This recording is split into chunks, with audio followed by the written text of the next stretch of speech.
starting a business, I'd say number one is have a high pain threshold. That's it. There's a friend of mine who's got a good saying, which is that starting a company is like eating glass and staring into the abyss. Okay, that's generally what happens, because when you first start a company, there's lots of optimism and things are great, and then so happiness at first is high. Then you encounter all sorts of issues, and happiness will steadily decline, and then you'll go through a whole world of hurt. And then eventually, if you succeed, and in most cases you will not succeed, and Tesla almost didn't succeed, came very close to failure. Then if you succeed, then after a long time you will finally get back to happiness. You've got to make sure that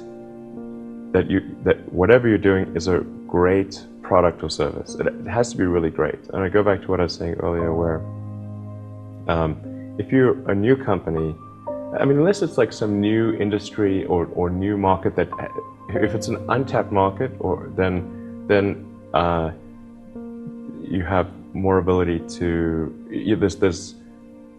the standard is lower for your product or service. But if you're entering anything where there's an existing marketplace against large entrenched competitors, then your product or service needs to be much better than theirs. It can't be a little bit better, because then you put yourself in the shoes of the consumer, and they say, why would you buy it as a consumer? You're always going to buy the trusted brand unless there's a big difference. So a lot of times, entrepreneur will come up with something which is only slightly better. And it can't just be slightly better. It's got to be a lot better. A well thought out critique of whatever you're doing is as valuable as gold.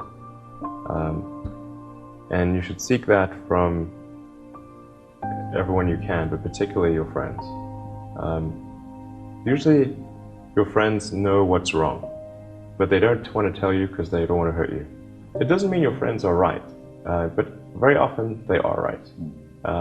And you at least want to listen very carefully to what they say. And to everyone, if you're looking for, basically, you should take the approach that you're wrong. That you, the entrepreneur, are wrong. Your goal is to be less wrong. Advice I'd give to people starting companies, to entrepreneurs in general, is really focus on making a product that your customers love. It's so rare that you can buy a product and you love the product when you bought it. There are very few things that fit into that category. And if you can come up with something like that, your business will be successful for sure. I think really an obsessive nature with respect to the quality of the product is very important. So being obsessive compulsive is a good thing in this context. Really liking what you do, whatever area that you get into. Given that even if you're the best, there's always a chance of failure. So I think it's important that you really like whatever you're doing. If you don't like it, life is too short. I'd say also if you like what you're doing, you think about it even when you're not working. I mean, it's something that your mind is drawn to, and if you don't like it, you just really can't make it work, I think. When I was young, I didn't really know what I was going to do when I got older. People kept asking me, but then eventually I thought that the idea of inventing things would be really cool. And the reason I thought that was because I read a quote from Arthur C. Clarke, which said that a sufficiently advanced technology is indistinguishable from magic, and that's really true. If you go back, say 300 years, the things that we take a sufficiently advanced technology is indistinguishable from magic, and that's really true. Being able to see over long distances, being able to communicate, having effectively with the internet in times past.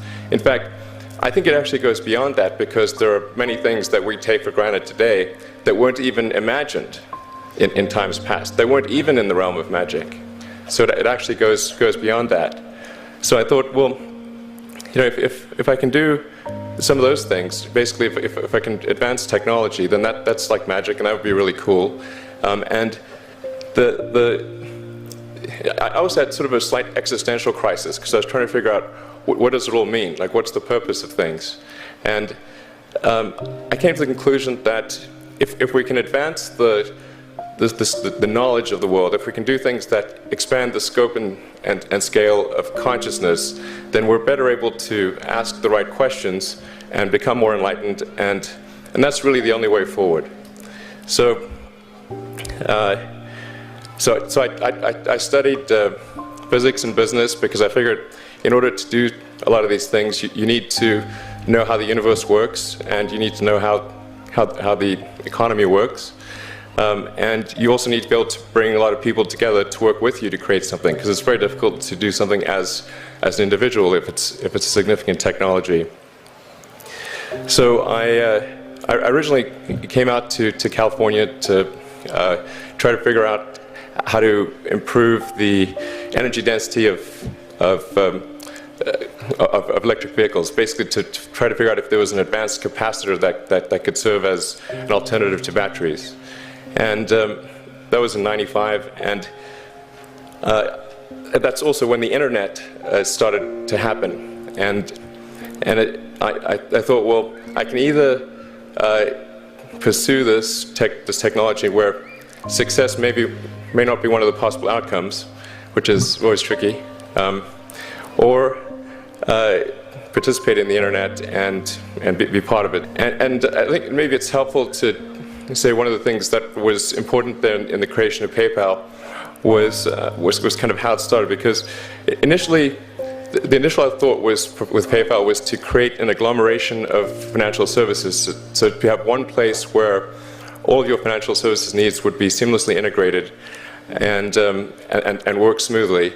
And then we had like a little feature which was to do email payments.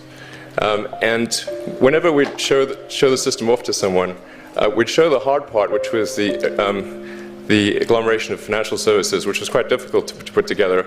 Nobody was interested. Then we'd show people email payments, which was actually quite easy, and everybody was interested. So we focused on email payments and really try to make that work, and that's what really got things to take off. But if we hadn't responded to what people said, then we probably would not have been successful. So it's important to look for things like that and focus on them when you see them, and correct your prior assumptions. Going from PayPal, I thought, well, what are some of the other problems that are likely to most affect the future of humanity? It really wasn't from the perspective of what's the rank-ordered best way to make money, which is okay, but it was really what I think is going to most affect the future of humanity. So I think the biggest terrestrial problem we've got is sustainable energy, but the production and consumption of energy in a sustainable manner. If we don't solve that this century, we're in deep trouble. And then the other one being the extension of life beyond Earth to make life multiplanetary. When I started SpaceX, initially I thought that, well, there's no way one could possibly start a rocket company. I wasn't that crazy. But then I thought, well, what is a way to increase NASA's budget? That was actually my initial goal. So obviously the financial outcome from such a mission would probably be zero. So anything better than that was on the upside. So I actually went to Russia 3 times to look at buying a refurbished ICBM. And I can tell you it was very weird going there in late 2001, 2002, going to the Russian rocket forces and saying, I'd like to buy 2 of your biggest rockets, but you can keep the nuke. And after making several trips to Russia, I came to the conclusion that actually my initial impression was wrong about because my initial thought was, well, that there's not enough will to explore and expand beyond Earth and have a Mars base and that kind of thing. But I came to the conclusion that was wrong. In fact, there's plenty of will, particularly in the United States, because the United States is a nation of explorers, of people who came here from other parts of the world.